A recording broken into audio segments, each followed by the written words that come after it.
Thank you so much. And I hope you can hear me and see me properly. Obviously, I will love to be with you, particularly because I understand that you are at the Royal College of Physicians, which is a place that I love. But thank you very much for inviting me and for accepting that it will be a virtual presentation and not a presential one. Thanks to the organizers. Thanks, Professor Dr. Kelly, for inviting me and giving me this opportunity. And greetings from France. I am at the moment in Paris at the ANSES, which is the equivalent of, is the agency dealing with every problem related to public health. So I'm very well surrounded. And what a coincidence that they have today a very special session, a national one on air quality. So as you can see, fortunately, things are starting to move, hopefully on an exponential way. We will make sure that we are gonna win this challenge. I recognize among the public a lot of familiar faces, so I'm very happy to see you. Just a special hello to my friend and ambassador, Rose Moon. I saw her in the first round, so thank you very much as well for attending virtually the World Health Assembly. And to all of you attending today, I have a request for all of you. Let's do together a master plan.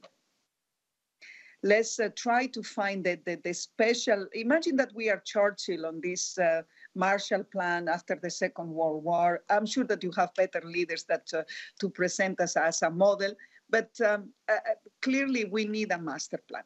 Why do we need a master plan?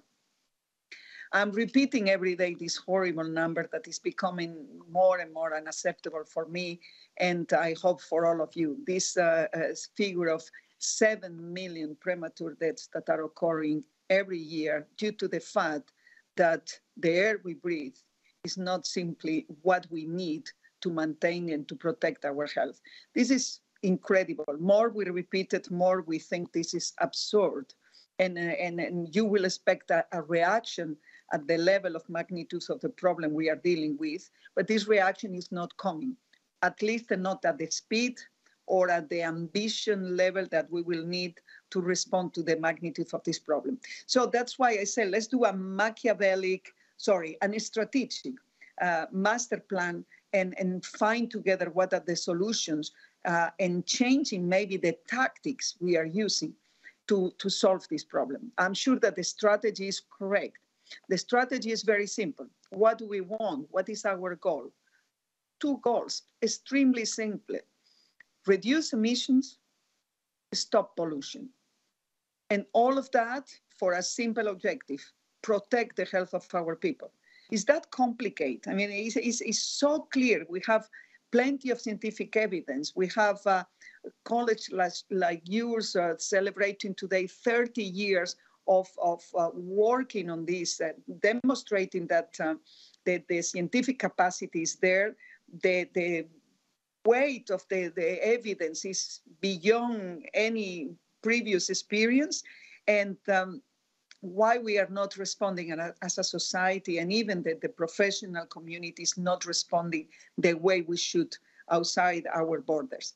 By the way, I want to congratulate all of you for those 30 years.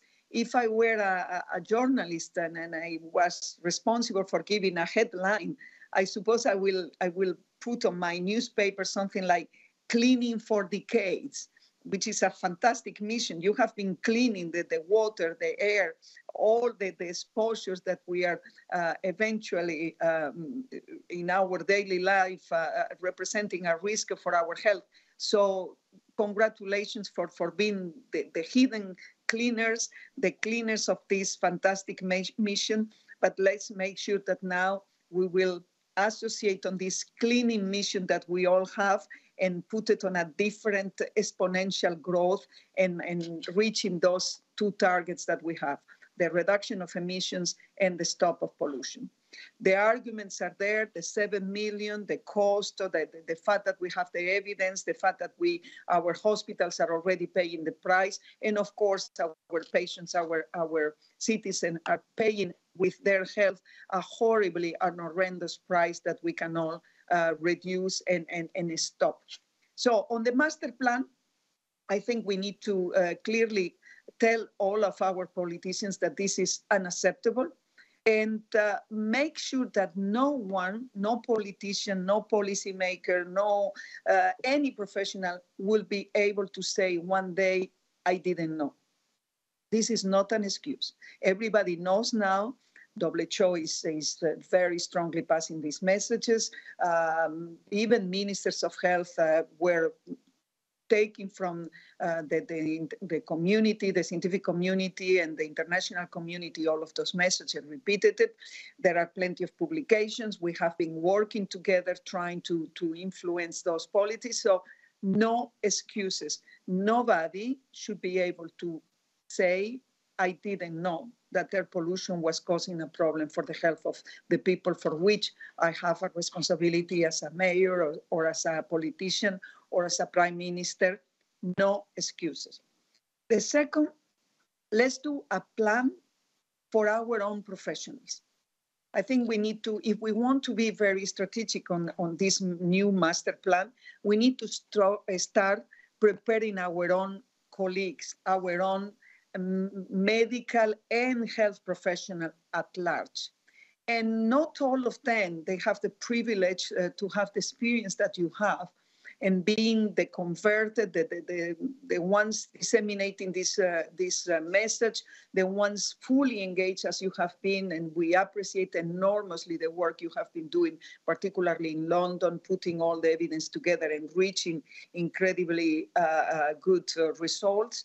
But we still have a large community of health professionals that are not well equipped with the arguments we need to be more influential politically. They are not, it's not that they are not convinced, I'm sure they are convinced, but they don't see their role on dealing with air pollution or influencing the policies that we need to put in place to reduce air pollution. They feel comfortable to work at the hospital level, treating patients, which is certainly an extremely important mission, and the one that we love to have the best possible professionals, the better possible equipped our hospitals, but we need as well to prevent. This can be the opportunity for the most important primary prevention strategy. I'm calling you to do this master plan on something very basic, massive primary prevention. Let's go again on a more proactive, visible, on a very strong advocacy for a primary prevention strategy. And this could be the perfect example on what the battle we need to go for it and how we can win if we prepare well our tactics. So the tactic starts with our own troops, if you allow me to call it like that. We need to equip our own professionals. We need to give them the very clear arguments why a health minister, why a medical doctor operating on a very remote area in England or anywhere else, why they need to do something about air pollution. Why any pediatrician, any specialized doctor, they need to raise their voice and be able to talk about three simple things. The three transitions that we need to protect our health. The transition to a clean source of energy, telling everyone that if we keep combusting fossil fuels, we will have a problem. This is killing us, literally, as simple as that. The transition to sustainable food systems that will generate as well outcomes, health outcomes that will be fantastic for our population. And the third transition, very relevant again to the battle we have in front of us for clean air, is the transition to healthy urban planning. What our cities need to represent for our citizens in all sense, from reducing the sedentary lifestyle, more active lifestyle, energy efficiency in our buildings, reducing air pollution, creating places where we can protect our population from the heat waves that are, you know it now, more and more frequent and intense. So creating the environment where our health will be promoted, not only protected. That will be a minimum concept as professionals of public health if we want the 70% of our population that in 20 years from now will be living on cities, they need to be protected. They cannot keep at the level of exposure and aggressivity that our cities represent today. So our own health professionals, I don't know how, but we need to organize ourselves, making sure that we have a checklist of clear messages that any health professional will feel comfortable to talk about, even if a medical doctor specialized and always working on clinical aspects, they need to feel comfortable talking about a transition to clean sources of energy and stop using fossil fuels and stop giving subsidies to fossil fuels. They need to feel comfortable with that. Any specialized congress of medical associations, specialized organizations, they need to have this message in our opening or in our networks, and making sure that we have all of them fully aligned. The other plan we need is a plan for communicating, and we need to communicate in positive more and more. I know that we need to put the 7 million on the table. We need to put the cost that this represents for our patients, for the health of our people. But we need to maybe change the tactic and start to give mayors and policymakers the health arguments in positive. My dream will be to see in any office of a mayor or a government or a prime minister on a screen where you can see on a graphic how many lives will be saved or how many diseases will be prevented depending on the level of air quality that you have in your city or in your country in that specific moment. We need to confront them with this reality of how many lives you can save if you do the right things, or the other way around, how many lives you are losing. So are you capable to feel and to deal with something like that? A few days ago, 3 cities, one of them, Madrid, unfortunately, they were saying that they will ask the European Union postponement on the execution of their recommendations on the terms of air quality. And the journalist asked me, what do you think about that? And I said, very simple. Tell the mayor of Madrid that if they postpone by a few months those norms, okay, those are the numbers of lives that he will be losing, and those are the number of diseases that will be filling the hospital. If he's able to be confronted to that and put that on his shoulder and still sleep in the night, is his responsibility. He needs to be confronted what that means, postponing the implementation of all of those recommendations.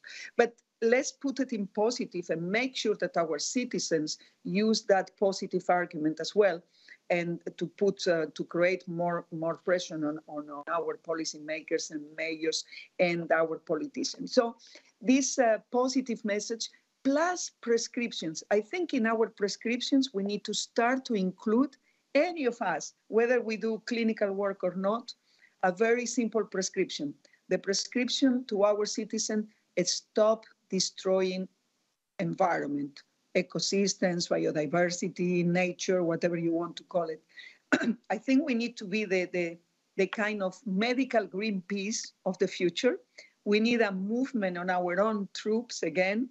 And normally I don't like to use military terms, but I'm afraid this is a battle that will require a very good organization and a master plan. So we need to make sure that we put our politicians confronted with those arguments, which are very tough, but at the same time, we need to prescribe ourselves on a very proactive way. Do not destroy nature, because this is a lost battle and we will be against us. So don't pollute, because if you pollute, your health is going to pay. And these prescriptions should be in every cabinet around every country.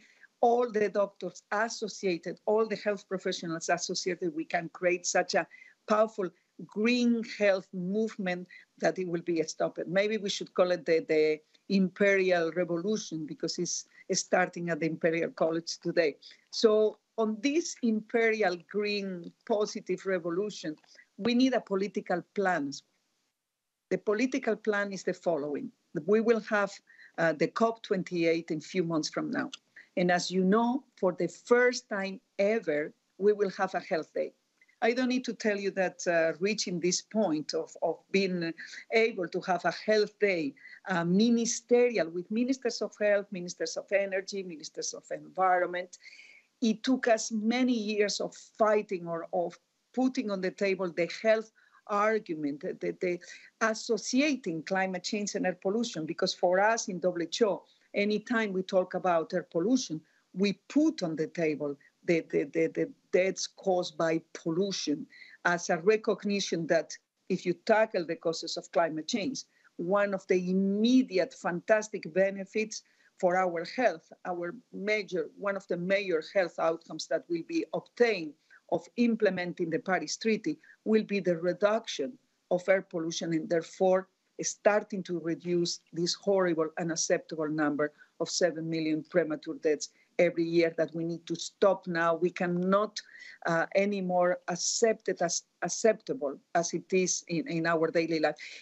Because I'm in Paris and we were talking this morning, 7 million deaths is the equivalent of the city of Paris, the city of Rome, and the city of Madrid disappearing every year. Imagine the population of these three big cities, Madrid, Rome, and Paris. No discrimination with London, of course, but because we were in Paris, we were focusing on those three cities.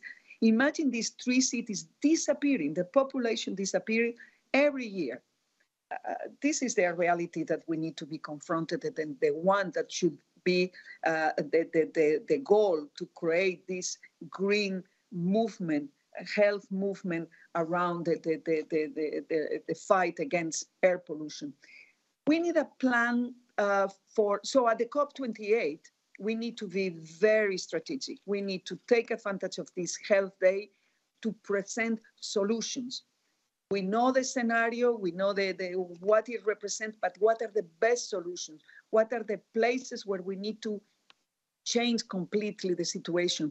Why we are not implementing WHO's recommendations on air quality? Why? What are the excuses? How many deaths we could avoid if we do that?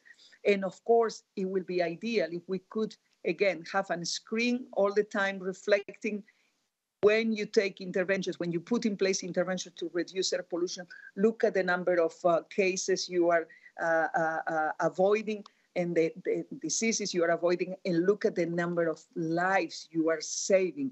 And that should be our permanent motivation and the challenge to all of those who are responsible, even at the COP28, to take decisions. Just on one point, at the World Health Assembly, this is another political plan.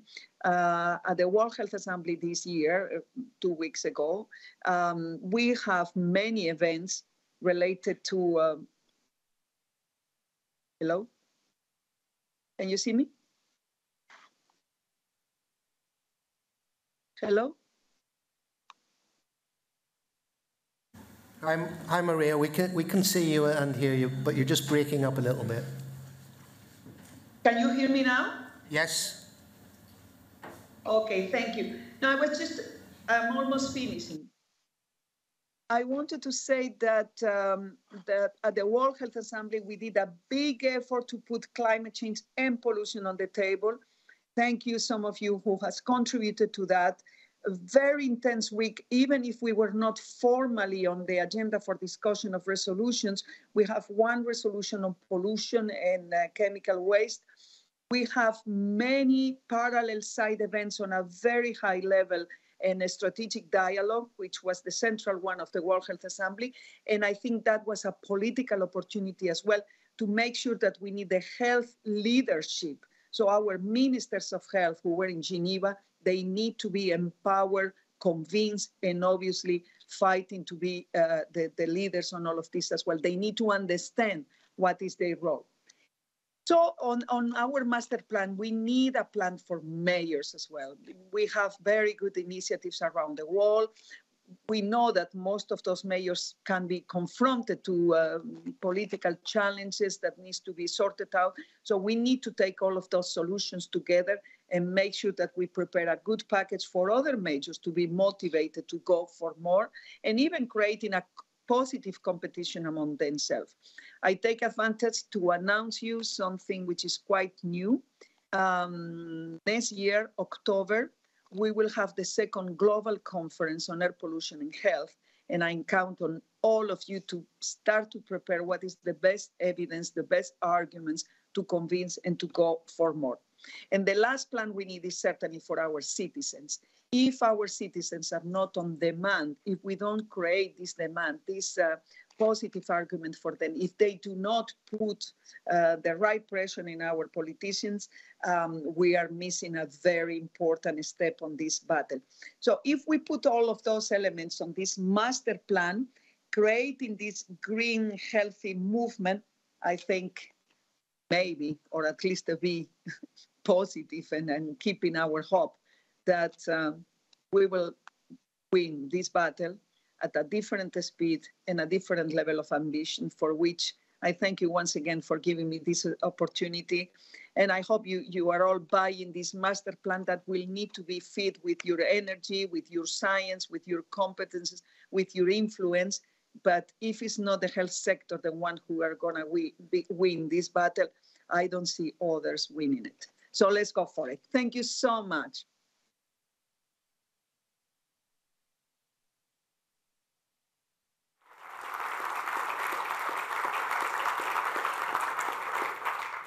Thank you very much, Maria. I mean, I agree with you totally. For far too long, air pollution has been seen to be an environmental issue, and clearly it is, but it's also a major health issue. And that's the message that we need to get across, and we will keep pushing. And I really liked your thought that we should have an imperial revolution. So we'll take that one on board. So we have time for just a couple of questions. If there are any pressing issues that anybody wants to ask Maria about and what the WHO is doing, which is an awful lot, I know. Any questions? Do we have a microphone, please, down here?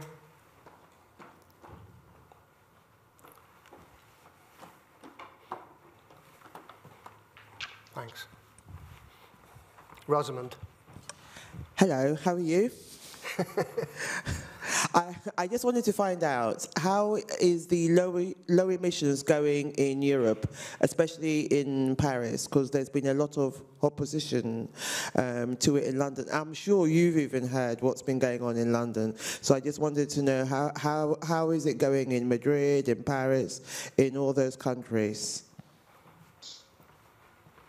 Thank you, dear Rosamund. I'm going very well. I hope you too. Lovely to see you again. Well, in Madrid, unfortunately, things are not going very well. As I say, Madrid and 3 other cities in Europe, they are writing together to the European Commission, trying to postpone the endorsement of the recommended standards, which are not the standards of WHO, but they are negotiating now to be as close as possible. And the excuses is that it's very difficult to implement, that there will be economic consequences, and very painful because the economic consequences are already there. The health system is already paying twice what it will cost to put in place all of those measures. In Paris, the situation is different. Anne Hidalgo is taking measures very strong, very courageous, I will say. Well, it's a woman and it's a Spanish origin, so I suppose this gives her as well a very strong background. Yesterday, she announced that Paris will become more, greener and less built environment. She's taking some measures, but of course, here in Paris as well, very politicized. And this is one of the battles we need to win. If you put the lungs up front, then we will be maybe able to reduce this political nonsense battle. I mean, everyone, every party, green, left, right, should be in favor of health. And if not, the citizens will be upset. So if we put health at front, hopefully this will be a motivation for our politicians. But certainly the answer to your question is things are not going at the level of ambitions that we need. and they are not going at the speed that we need to solve this problem. But there are nice things here and there that we need to duplicate. We need to give them visibility. And this is the reason why I'm here in Paris today as well, to support any initiative that they will put in place, because they can then create as a model and a championing effort that hopefully will inspire others as well. Maria, thank you very much again. And please keep up the great work that you and colleagues are doing to push this whole agenda forward, because we do need to win the fight. So thank you again, Maria. Thank you.